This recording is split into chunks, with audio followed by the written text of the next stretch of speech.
The witness in their submissions, particularly to do with the nominations, members of parliament, the number of members of parliament that will be nominated to parliament by the president. I remember of heard saying there will be 10 from 8 in the proposed bill. Currently it's 8.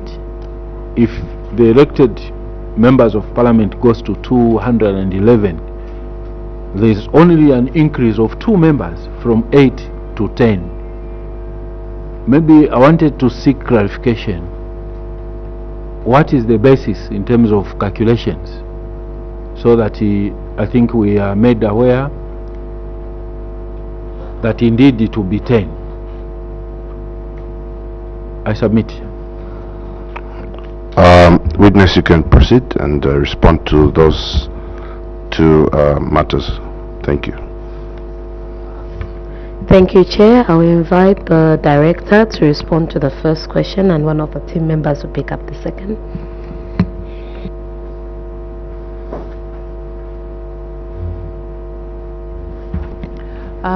Thank you, Chair. Chair, in terms of Honorable Nkombo's question, we did provide just some background information to the ministry, but we also assisted Chair in simplifying the bill and translating it into local languages for information dissemination to enhance participation of the public and stakeholders in reviewing the proposed bill and in making comments. Thank you, Chair. Thank you.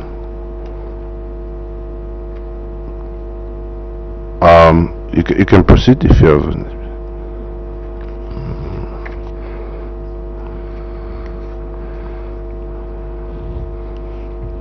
Thank you, Chair. Just to clarify on the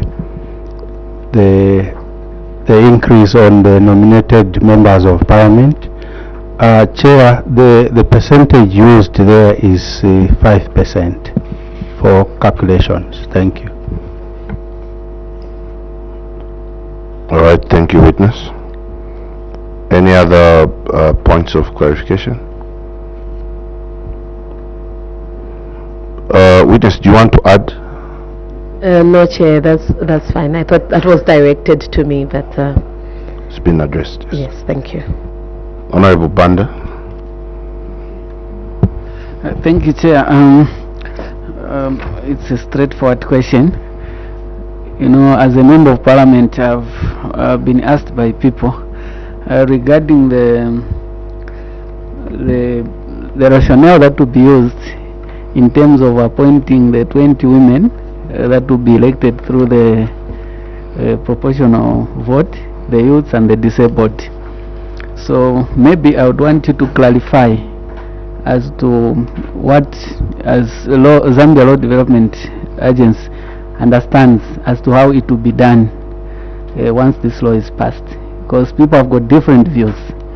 You know, I've been told things that my understanding is different, but people have said it different in a different way.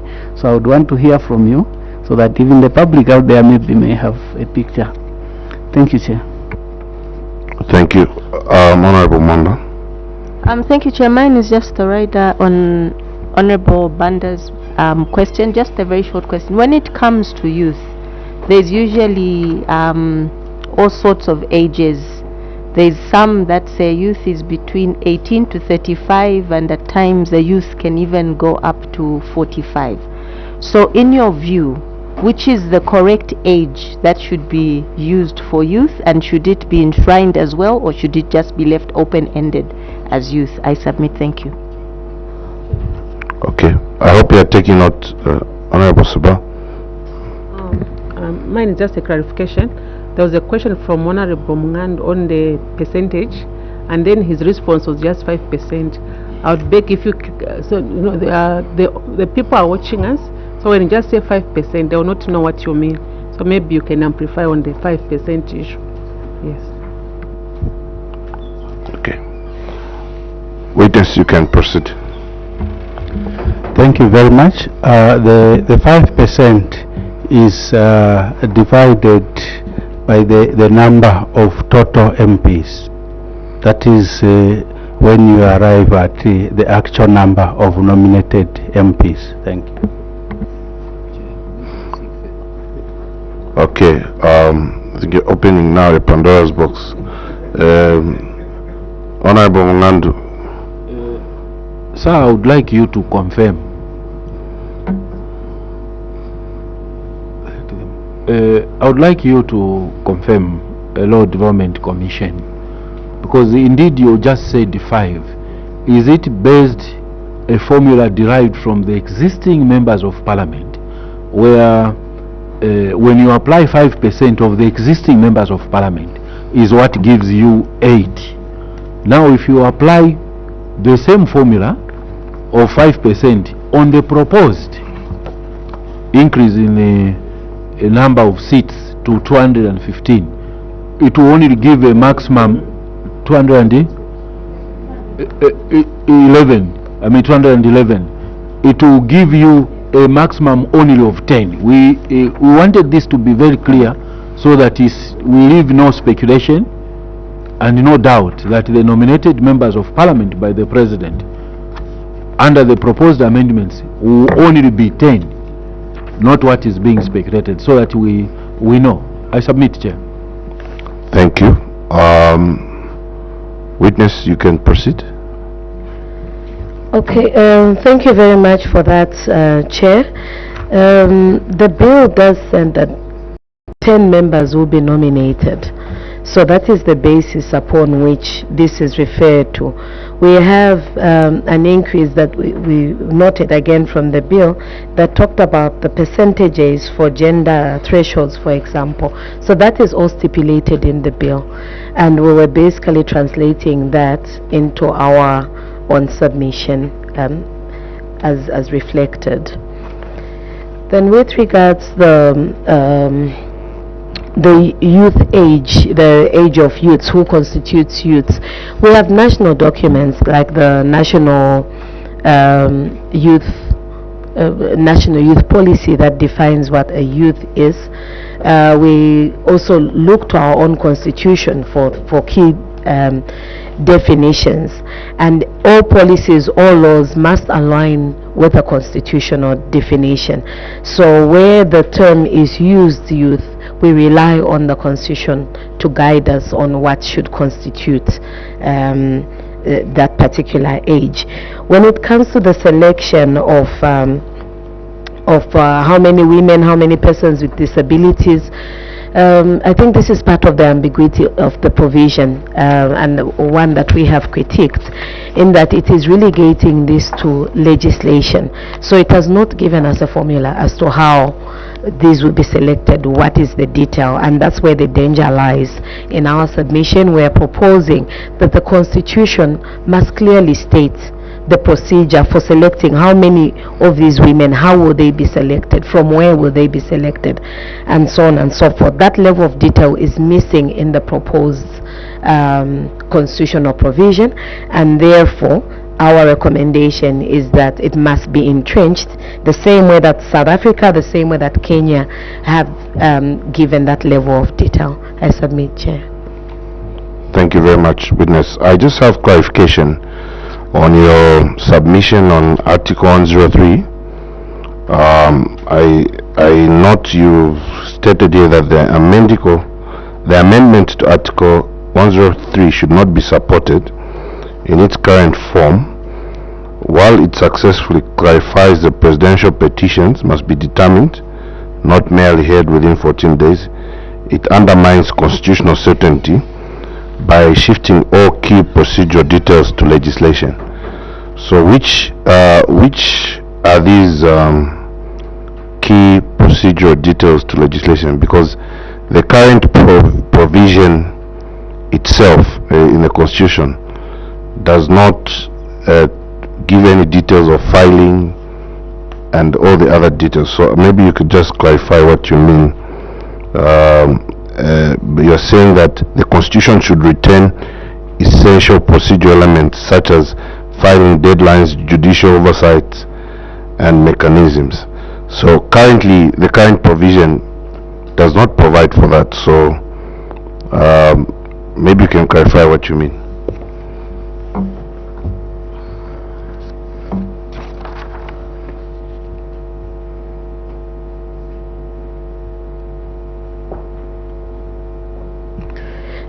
Thank you, Chair.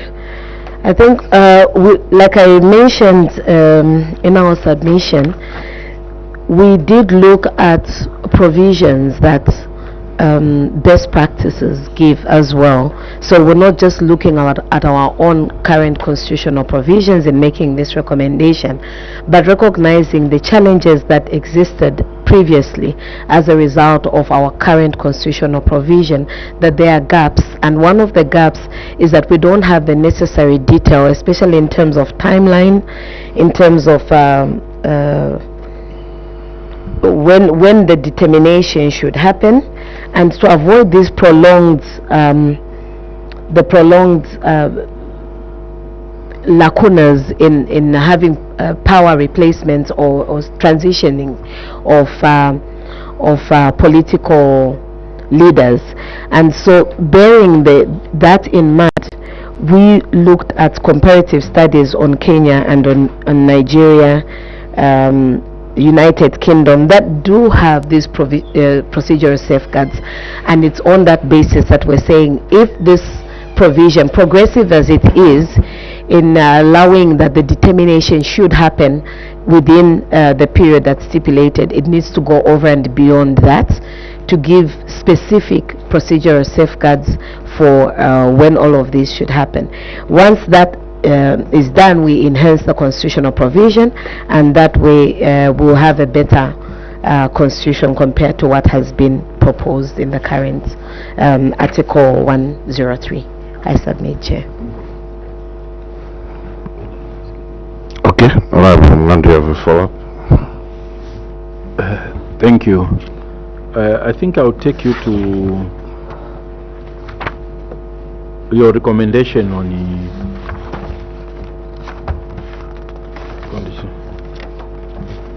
the repeal, and that's Article 58. No, it's Article 68. Article 68, repeal and replacement of Article 68, composition of National Assembly. On your recommendation,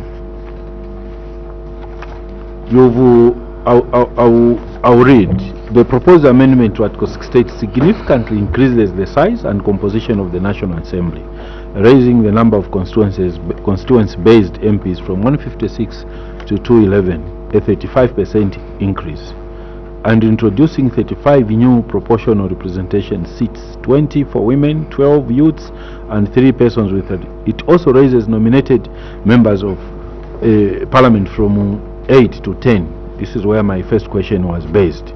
Now I want to go further. If you go down, these bodies advocated for, meaning the Mwanakatwe, this is what your recommendation says. It sharply diverges from the recommendations of the Mwanakatwe Commission, the 2015 Electoral Reform Technical Committee, ERTC, and the Slungwe Technical Committee.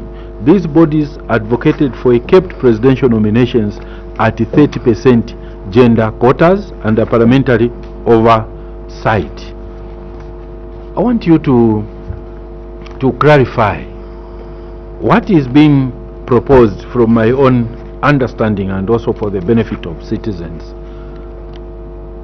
is to secure the seats for women. This is my understanding, where they will be able to just be appointed, remove the barriers, even the youths, for a youth to compete.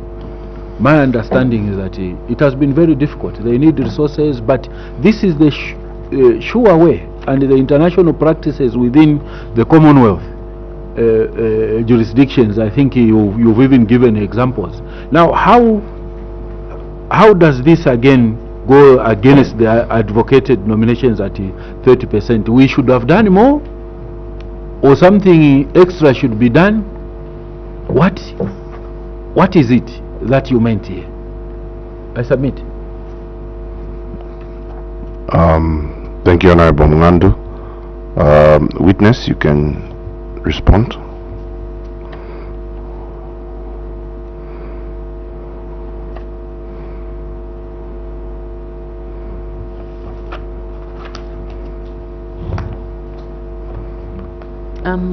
Chair, just to clarify, what the honorable member is citing in the recommendation, Chair, is actually something that should have been sitting in our analysis. It is merely a comparison, honorable. If you read it, we are just comparing the number of seats that will come if this bill is enacted into law, and just in from what came out of the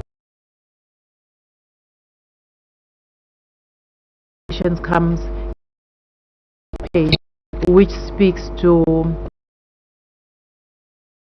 operationalize the proportional representation system. I think the gist of this recommendation is that we do support the proportional representation system because it will enhance representation of previously disadvantaged groups. The caution from the Commission is that how this provision is going to be applied should be very clear, whether it is in the Constitution itself or in subsidiary legislation. Answering some of the questions you were asking earlier, how will the women be selected? How will the youths be selected? How will the persons with disabilities be selected and be identified? The recommendation of the Commission is that whether this will sit in the Constitution or in the Electoral Process Act or any other legislation, the provisions should be clear so that all the players within the political sphere know how they will participate using this particular system. I hope we have managed to clarify that, Chair. Thank you. I just also have a clarification on your submission on provincial ministers. You have submitted that the amendment should not be supported in its current form, while the 90 days resignation will promote electoral fairness. The total delegation of key government provisions to legislation undermines constitutional oversight to ensure accountability and consistency. So, considering that these provincial ministers are politicians who are participating in elections, what is the rationale of this submission to state that delegation undermines constitutional oversight?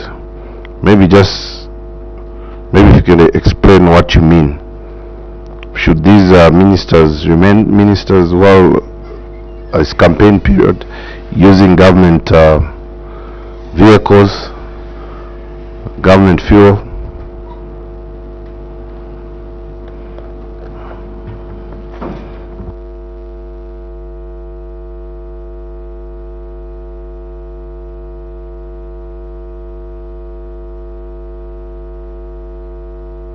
This is on 117, is it? No. Yeah, Article 117. Okay, Chair, just for clarity, would you please repeat the question? What exactly? Yes, my question is that on your submission, you are saying that the amendment to have provincial ministers resign 90 days before election should not be supported in its current form. While the 90-day resignation rule promotes electoral fairness, the total delegation of key governance provisions to legislation undermines constitutional oversight. So you are saying to ensure accountability and consistency, the Constitution must include clear guidelines on the roles and limits of provincial ministers, not to leave them to future laws. So my question is, what do you mean? Because these provincial ministers are members of Parliament. So Parliament is dissolved, or so to say, Parliament is not functional because a 3 months election campaign period. So what is the rationale of what you are saying, that the delegation undermines constitutional oversight. Do you still want minister? I don't understand what you're trying to. Maybe in clearer terms, what do you mean that this undermines constitutional oversight if they remain, if they stop executing their duties because there's an election? What do you mean that this undermines constitutional oversight?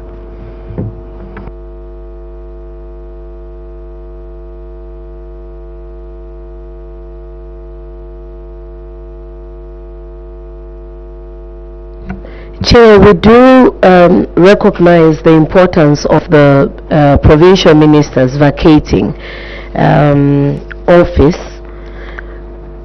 to curb the use of public resources. And I think that's the extent to which we agree with the proposal. Our concern is having to, what then happens in their vacancy to deal with some of the other things that are supposed to continue in operation. How will those be dealt with? Because the constitutional amendment does not speak to them.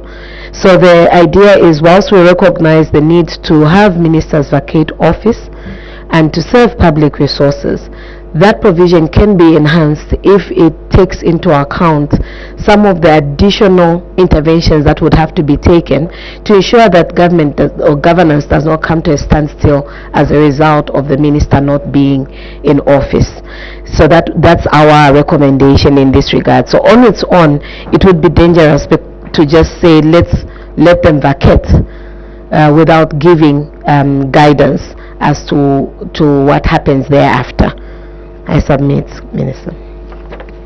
We actually did point to it under the recommendations that are listed in 13.5, the fourth one, in which we were recommending that the Constitution must also retain the 90-day resignation clause for ministers seeking to contest elections as currently proposed. However, this should be reinforced with enforceable restrictions on the use of state resources during campaigns, monitored by Electoral Commission of Zambia and the Auditor General to guard against indirect incumbency advantage. There is also the understanding that the minister might vacate office, but still has an influence over the people that they were working with, or the access to resources in that regard. So it's not automatic that once we remove the provincial minister that there will not be any influences, or there wouldn't have been things that have been put in place that could amount to abuse of public resources. So what are the safeguards in this regard that we're putting in place to ensure that the protection of public resources still remains in the event that the minister vacates office? I submit, Chair. Okay, it's a very interesting submission, because I'm thinking to myself that when Parliament is dissolved, there is no vacuum in legislation. There is no MP, it's dissolved. So you can't say that. Anyway, it's interesting. Honorable Chambers, give a submission. Yes, sir. Just a simple clarification. I was thinking that in the absence of the provincial minister, just like the portfolio ministers, there is the administrative system, the PSCs and directors. Those are the people who run the together under the instruction of the president. So what else would you think is missing, should be put there? Because a government system is a regulated system. So even if the minister or the provincial minister vacates, regulations are there. So this is the question that is coming. What else do you think should be done? And should the detail of what you are thinking be put in the Constitution? We are going to have a Constitution that's going to be regulating everything. I thought maybe those other regulations and administrative processes are well defined. Thank you, Chair. Thank you, Honorable Nyambose. You can proceed, witness. Thank you, Chair. Thank you, Honorable Member. I think that is noted. Again, our submission talks about alignment, delegation, and divergence, and I think that guides us in what is the acceptable percentage of what we should be relegating to ordinary legislation, what should we be keeping in the Constitution, and so on and so forth. And whilst we do recognize that not everything can go in the Constitution, we should also be cautious that we don't leave a vacuum, or we don't leave an assumption that because there are systems in place, those will be operational even in this particular case. We have given examples of the comparative study for Nigeria, for Kenya, and for South Africa on some of the interventions that they've put in place to ensure that public servants do not misuse state machinery for political gain.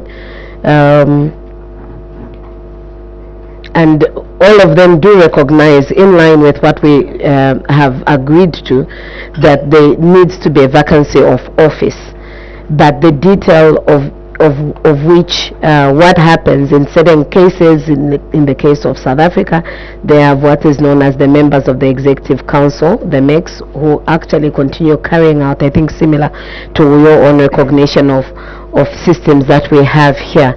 But this is explicitly stated that, within the Constitution, even if it's a cross-reference to legislation, we'll provide the detail for what happens in that case. That should be covered. If it's not covered, then it leaves a vacuum, or it leaves us to assume that there is provision that will cater for when the minister is not in office. I submit. I don't know if any of my other colleagues would like to add to that. Yes, if there's if anyone else wants to add, they can proceed. Okay.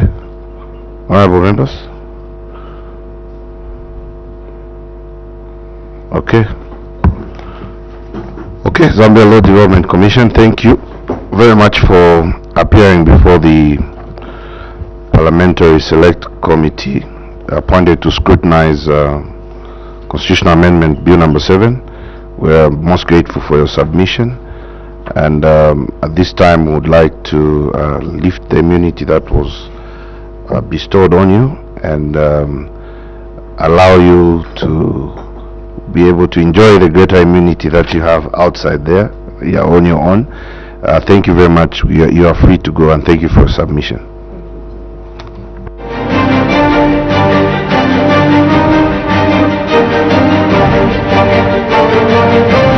Good afternoon. You are watching Parliament Television, and that was the committee that has been selected to scrutinize the Constitution of the Republic of Zambia. That's the Amendment Bill, National Assembly Bill number 7 of 2025, and they were meeting the Zambia Law Development Commission as the Commission made its submission to this select committee, which will be meeting throughout from starting today. Earlier on, they did interact with the Ministry of Justice, and that was in the morning, but we were unable to televise that due to the sitting of the House. So we'll continue bringing to you all the witnesses as they come to interact with this select committee, and as they come to make their submissions.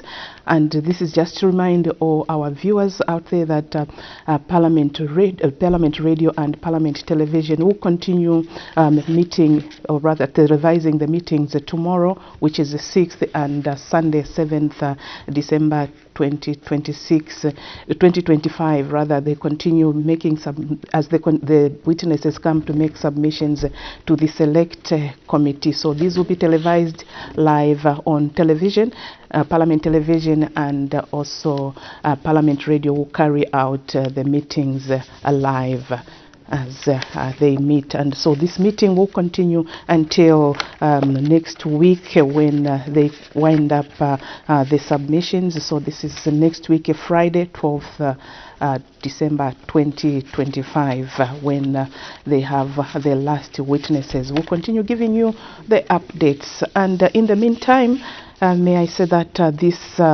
select committee actually has been constituted, and this follows an announcement by the Honorable First Deputy Speaker on Tuesday, 2nd December, when she reminded the House that the consideration of the Constitution of Zambia Amendment Bill, National Assembly Bill number 7 of 2025 was deferred on 26 June 2025, and this was in line with Standing Orders 121.1, which states that a member who sponsors a bill may defer or withdraw the bill at any time by formally writing to the Speaker stating his or her decision.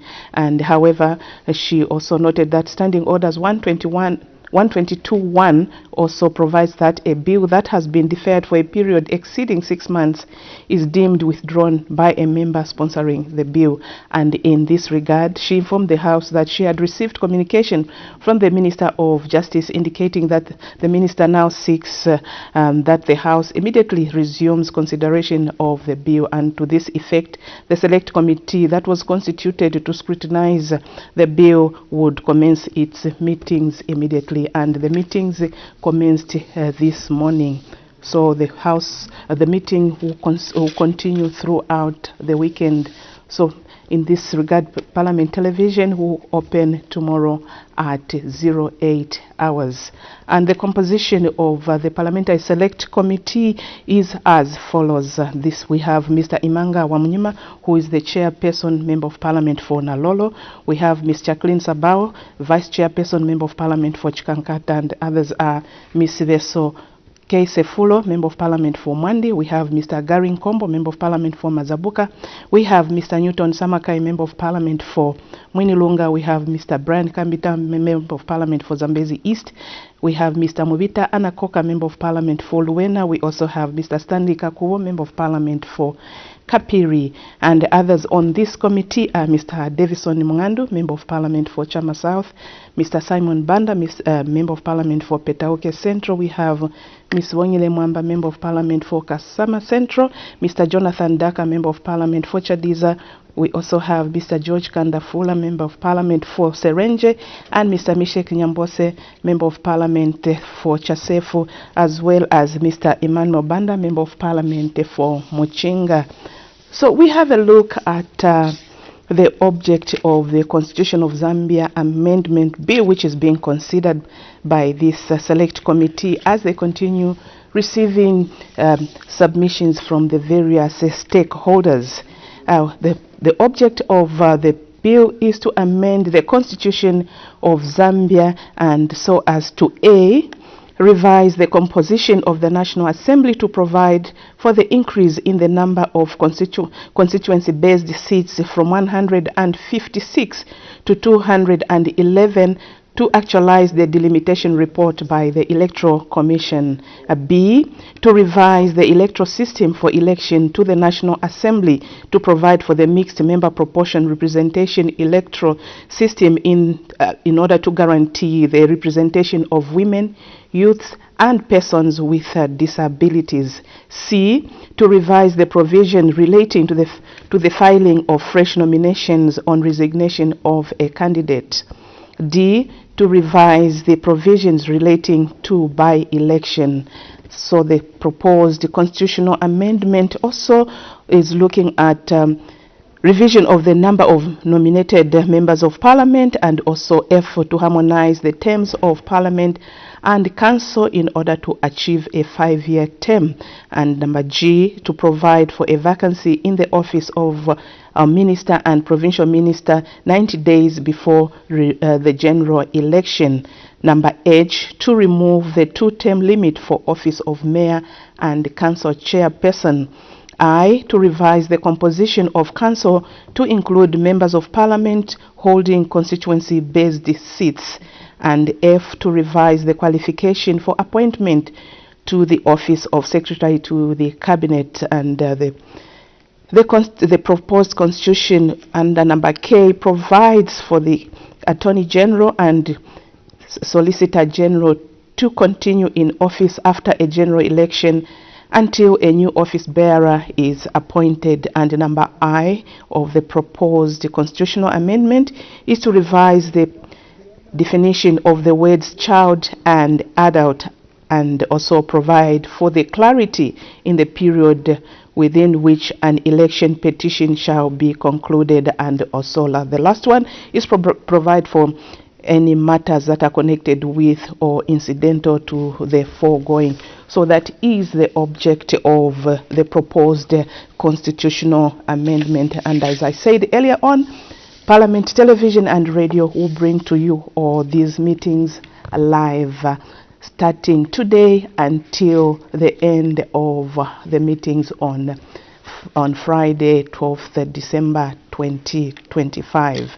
And earlier on this morning, Madam First Deputy Speaker did announce to the House that the Select Committee that was appointed to scrutinize the Constitution of the Zambia Amendment, or Constitution of Zambia Amendment Bill, National Assembly Bill number 7 of 2025, is currently receiving submissions from stakeholders. She did appeal to all the honorable members to make submissions to the committee by Friday, 12th December 2025, in line with the committee's program of work. She urged all the members of Parliament to get in touch with the Director Legal Services for more information. So that is what is expected to continue happening right here on Parliament Television between today and the 12th December 2025. The Select Committee that has been appointed to scrutinize the Constitution of the Republic of Zambia Amendment Bill, National Assembly Bill number 7 of 2025, will continue meeting stakeholders right here at Parliament buildings, and we continue bringing to you live all the proceedings so that you are better informed of what the process is like. So that is what we had for you today as we come to the end of our live proceedings for this afternoon. Join us tomorrow again at 08 hours. So from all of us at Parliament Studios, we wish you a lovely evening.